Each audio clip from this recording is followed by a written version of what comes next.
ವಿಶ್ವ ಕನ್ನಡಿಗರು ಸಾಮಾನ್ಯವಾಗಿ ನಾವು ಹೇಳ್ಕೊಳ್ಳೋದು ನಮ್ಮ ಮೈಸೂರು ಕನ್ನಡಿಗ, ನಮ್ಮ ಮಂಡ್ಯ ಕನ್ನಡಿಗ, ನಾನು ಉತ್ತರ ಕನ್ನಡಿಗ ಇವೆಲ್ಲ ಹೇಳ್ತಾ ಇರ್ತಾರೆ. ಇಲ್ಲಿಂದ ಹೋದವರು ಆ ಎಲ್ಲ ಭಾಗದಿಂದಲೂ ಬಂದಿದ್ದಾರೆ. ಅಲ್ಲಿಗೆ ಹೋದ್ಮೇಲೆ ಅವ್ರಿಗೇನು ಅನಿಸಿದೆ, ನಾವು ನಮ್ಮ ಊರು ನಮ್ಮ ಇದನ್ನ ಅಷ್ಟೇ ಸಾಲದು, ಪ್ರಪಂಚದಾದ್ಯಂತ ಇರಬೇಕು ಅನ್ನೋದನ್ನ ವಿಶ್ವ ಕನ್ನಡಿಗರು ಅಂತ ಹೇಳ್ಕೋಬೇಕು ಅಂತ ನಾವು ವಿಶ್ವ ಕನ್ನಡಿಗರು ಅಂದ್ಬಿಟ್ಟು ನಾವು ಅಂತ ಮಾಡ್ತಾ ಇದ್ದೀವಿ. ಅಯ್ಯ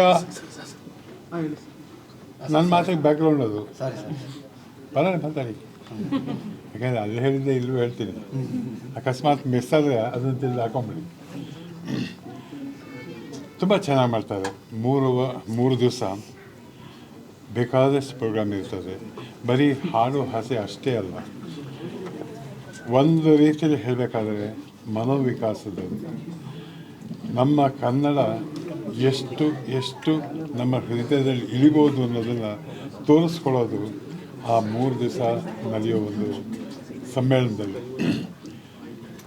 ನನಗೂ ಸಂತೋಷ ಆಗುತ್ತೆ. ಬೇಕಾದ ಸಲ ನೋಡಿದ್ದೀನಿ, ಇಲ್ಲಿಂದ ಹೋದ ಪ್ರತಿಯೊಬ್ಬ ಕನ್ನಡಿಗನು ಹಾತೊರೆಯೋದು ಇನ್ನೊಬ್ಬ ಕನ್ನಡಿಗನಂತೆ ಮಾತಾಡೋದು. ಅಲ್ಲಿಯವರೇ ಅವರವರೇ ಒಂದು ಸಣ್ಣ ಕಾರ್ಯಕ್ರಮಗಳು ಮಾಡಿಕೊಂಡು ಕನ್ನಡದವರು ಅಂತ ಸೇರಿ 10 ಮನೆ, 20 ಮನೆ, 30 ಮನೆ, 100 ಮನೆ ಅಂತ ಸೇರಿಕೊಂಡು ಅಲ್ಲಿ ಕನ್ನಡ ಮಾತಾಡ್ತಾರೆ. ಹಾಡು ಹಾಸ್ಯ ಎಲ್ಲ ಇರುತ್ತೆ, ಸಾಹಿತ್ಯ ಇರುತ್ತೆ, ಪ್ರತಿಯೊಂದು ಮಾಡ್ತಾ ಅಲ್ಲಿ ನಮ್ಮ ಕನ್ನಡದ ನಾವು ಮಾತಾಡಬೇಕು ಅಂತ. ಯಾಕಂದರೆ ಹೊರಗಡೆ ಹೋದರೆ ಮಾತಾಡೋಕ್ಕಾಗಲ್ಲ. ನಾವು ಇಲ್ಲೇ ಮಾತಾಡೋಕ್ಕೆ ಕೆಲಸ ಮಾಡ್ತೀವ, ನಾವು ಎಲ್ಲೋದ್ರೂ ಮಾತಾಡೋದೇ.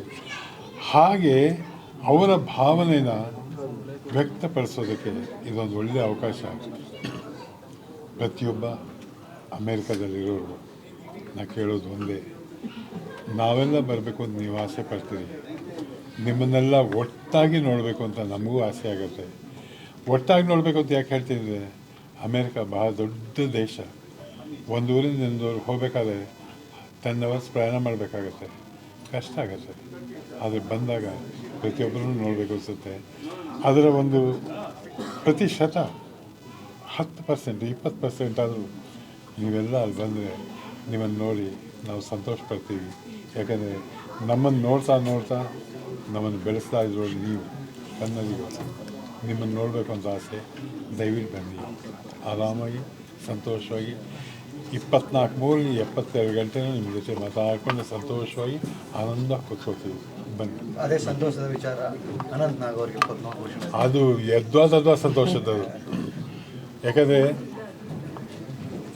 ನಮ್ಮ ಕನ್ನಡದಲ್ಲಿ ನಾ ಹೇಳಬೇಕಾದ್ರೆ ರಾಜಣ್ಣ ಪದ್ಮಭೂಷಣ ಆಗಿದ್ದು, ಆಮೇಲೆ ಯಾರು ಇಲ್ಲ ಕಲಾವಿದರು, ಬೇರೆಯವ್ರ ಪಾಪ ಕನ್ನಡದಲ್ಲಿ ಬಂದಿದ್ದಾರೆ, ಯಾರೂ ಇಲ್ಲ ಅಂದ್ಬಿಟ್ರೆ ಆಮೇಲೆ ನಮಗೆ ಇದಾಯಿತು. ಕಲಾವಿದರಲ್ಲಿ ಅನಂತ್ ನಾಗ್ ಬಂದಿದೆ, ಭಾಳ ಸಂತೋಷ ಆಗಿದೆ. ಭಾಳ ಮೋಸ್ಟ್ ಡಿಸರ್ವಿಂಗ್ ಅವ್ರು ಬರಲೇಬೇಕಾಗಿತ್ತು, ಬಂದಿದೆ. ತುಂಬ ಸಂತೋಷ ಆಗಿದೆ.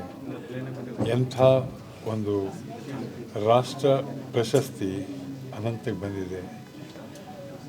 ಮೇಲಿರೋ ಶಂಕರ ಇವತ್ತು ಆನಂದ ಪಡ್ತಾ ಇರ್ತಾನೆ, ಅವನ ಆತ್ಮ ಸಂತೋಷ ಪಡುತ್ತೆ. ತಮ್ಮನಿಗೆ ಖುಷಿ ಸಿಗಿದೆಯಲ್ಲ ಅಂತ ಅಣ್ಣ ಅವರು ಖುಷಿಯಾಗಿರ್ತಾರೆ. ಅನಂತ್ 100 ವರ್ಷ ನೀವು ಬಾಳಬೇಕು, ಬಾಳಿ. ಇದರ ಜೊತೆಗೆ ಸರ್, ತಮಿಳು ಬಹುಭಾಷಾ ನಟರಾದಂಥ ಕಮಲ್ ಹಾಸನ್ ಅವರು ಕನ್ನಡ ತಮಿಳಿನಿಂದ ಹುಟ್ಟಿದೆ ಅನ್ನುವಂಥ ಒಂದು ವಿವಾದಾತ್ಮಕ ಒಂದು ಹೇಳಿಕೆ ಕೊಡಿ. ಕನ್ನಡದ ಬಗ್ಗೆ ಹೇಳಿರುವಂಥ ಮಾತುಗಳಿಗೆ ನೀವೇನು ಹೇಳ್ತೀರಿ? ಕನ್ನಡ ಎಲ್ಲಿಂದಲೂ ಹುಟ್ಟಬೇಕಾಗಿರಲಿಲ್ಲ, ಅದು ತಾನೇ ಹುಟ್ಟಿದೆ. ಬೇಕಾದಷ್ಟು ಭಾಷೆಗಳನ್ನ ಬೆಳೆಸ್ತಾ ಇದೆ. ಆ ಬೆಳೆಸಿದ ಭಾಷೆ ಕನ್ನಡ ಹೇಗೆ ಹುಟ್ಟಿತು, ಏನು ಹುಟ್ಟಿತು ಕನ್ನಡಿಗರಿಗೆ ಗೊತ್ತಿದೆ. ನಾವು ಬೇರೆಯವರಿಂದ ತಿಳ್ಕೊಬೇಕಾಗಿಲ್ಲ. ಭಾಷೆಗಳ ನಡುವೆ ಭಾವೈಕ್ಯತೆ ಬೆಳಿಬೇಕಾದಂಥ ನಟರು ಈ ರೀತಿಯಾದಂಥ ವೈಮನಸ್ಸನ್ನ ವಿಷ ಬೀಜ ಬಿತ್ತುವಂಥದ್ದು ಕೆಲವು ಸಲ ಆಗ್ತದೆ. ಏನೋ ಭಾವನಾತ್ಮಕ ಮಾತಾಡಕ್ಕೆ ಹೋಗಿ ನಾವೇ ಗ್ರೇಟ್ ಅಂದ್ಕೊಂಡು ಮಾತಾಡ್ತಾರೆ. ಯಾವತ್ತೂ ಯಾವೊಬ್ಬ ವ್ಯಕ್ತಿನೂ ನಾನು ಗ್ರೇಟ್ ಅಂದ್ಕೋಬಾರ್ದು, ನಾವು ಗ್ರೇಟ್ ಅಂದ್ಕೋಬೇಕು. ಯಾಕೆಂದರೆ ನಾನು ಇವತ್ತು ಶ್ರೀನಾಥ್ ಇಲ್ಲಿ ನಿಂತ್ಕೊಂಡು ಮಾತಾಡ್ತಾ ಇದ್ದಾನೆ ಅಂದರೆ ನಾನು ಶ್ರೀನಾಥನ ಕಾರಣ ಅಲ್ಲ, ನನ್ನನ್ನು ಬೆಳೆಸಿದ್ರೆ ನೀವೆಲ್ಲ ಕಾರಣ. ನಾವು ಅಂತ ಬರಬೇಕಾದಲ್ಲಿ ಆ ಭಾವನೆ ಇಟ್ಕೊಂಡೆ ಯಾವುದೇ ಭಾಷೆ ಆಗಲಿ ಯಾವುದೇದಾಗಲಿ ನಾವು ಅಂತ ಮಾತಾಡಬೇಕು ಹೊರತು ನನ್ನಿಂದ ಅಂತ ಮಾತಾಡಬಾರ್ದು. ಸರ್, ಕನ್ನಡದಿಂದನೇ ಎಷ್ಟೊಂದು ಸಿನಿಮಾಗಳನ್ನ ಮಾಡಿದ್ದಾರೆ, ಜೊತೆಗೆ ಕನ್ನಡದಲ್ಲಿ ಅವ್ರ ಸಿನಿಮಾಗಳು ರಿಲೀಸ್ ಆಗ್ತಾ ಇದೆ ಕರ್ನಾಟಕದಲ್ಲಿ. ಆದರೂ ಇಂಥ ನನ್ನ ಭಾಷೆ ಬಗ್ಗೆ ನನಗೆ ಹೆಮ್ಮೆ ಇದೆ ಸರ್. ನನ್ನ ಭಾಷೆ ಬಗ್ಗೆ ನನಗೆ ಹೆಮ್ಮೆ ಇದೆ. ನಾವು ಕನ್ನಡಕ್ಕಾಗಿ ಎಷ್ಟು ರಾಜನಿಂದ ನಾವು ಕಲ್ತ್ಕೊಂಡ್ಬಂದಿದ್ದೀವಿ, ನಮಗೆ ಗೊತ್ತಿದೆ. ಯಾರು ಬೇರೆಯವ್ರು ಬಂದು ಹೇಳಬೇಕಾದ್ರೆ ನಾವು ಕೇಳಬೇಕಾಗಿಲ್ಲ. ಸರ್, ನಿಮಗೂ ಪದ್ಮಭೂಷಣ ಬರಬೇಕು ಅಂತ ನಮ್ಮೆಲ್ಲರ ಅಮ್ಮ, ನಿಮ್ಮ ಆಸೆ ಆದರೆ ನಿಮ್ಮ ಆಸೆಗೆ ನಾವು ಓದಿದಾಗಲ್ಲ ಓದೋಕ್ಕಾಗಲ್ಲ. ಬರೋದಾದರೆ ಬರುತ್ತೆ, ಬರಲಿಲ್ಲ ಅಂದರೆ ಏನು ಸಂಕಟವಿಲ್ಲ. ಯಾಕಂದರೆ ಪದ್ಮಭೂಷಣ ಅಂತ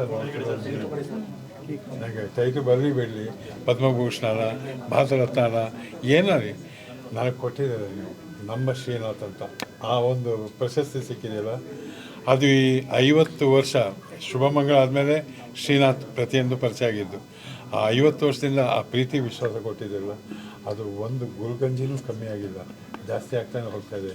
ಆ ಜಾಸ್ತಿ ಆಗ್ತಾ ಹೋಗ್ತಾ ಇರೋದ್ರಿಂದ ನಾನು ನನ್ನ ವಯಸ್ಸನ್ನು ಮರೆತು ಹೀಗೆ ಇರ್ತೀನಿ. ಶ್ರೀನಾಥನ್ ಇರೋದು ನೀವು, ನಿಮ್ಮಿಂದ ನನಗೆ ಸಿಕ್ಕಿದೆ ಪ್ರಶಸ್ತಿ, ಅಷ್ಟೇ ನನಗೆ ಸಂತೋಷ. ಪ್ರಣಯರಾಜ ಹೀಗೆ ಒಂದು ನಿಮಿಷ ಬಾಮ. ಇಂಥ ಮಗುವನ್ನು ಕೂತ್ಕೊಂಡು ನನ್ನ ಪ್ರಣಯರಾಜ ಅನ್ಬೇಕಾದ್ರೆ ಆ ಟೈಟಲ್ ಕೊಟ್ಟವ್ರು ಯಾರಮ್ಮ? ಕನ್ನಡಿಗರು. ಅಷ್ಟೇ ಅಮ್ಮ, ಅವ್ರಿಗೆ ನಾನು ಧನ್ಯವಾದ ಹೇಳಬೇಕು. ಪ್ರತಿಯೊಬ್ಬ ಕನ್ನಡಿಗನ ಆಸೆ, ಪ್ರೀತಿ, ಪ್ರೇಮ. ಇದು ಪ್ರಣಯರಾಜ ಅಂದ ತಕ್ಷಣ ಒಂದು ಹಗುರವಾದ ಟೈಟಲ್. ಪ್ರಣಯ ಅನ್ನೋದು ಪ್ರೇಮದ ಮತ್ತೊಂದು ಮುಖ. ಅದ್ರ ಪ್ರಣಯಕ್ಕೆ ಕೆಲವು ಕಡೆ ಬೇರೆ ಅರ್ಥಗಳು ಕೊಡ್ತಾರೆ, ಆದರೆ ಪ್ರಣಯ ಅನ್ನೋದು ಹೃದಯ ಸೇರಿದಾಗ ಪ್ರಣಯ ಆಗುತ್ತೆ ಅಷ್ಟೇ. ಅದನ್ನು ನೀವು ಕೊಟ್ಟಿದ್ದೀರಿ, ನಾ ರಾಜ ಆಗಿದ್ದೀನಿ. Thank you. ಕ್ಲಿಕ್ ಮಾಡಿ.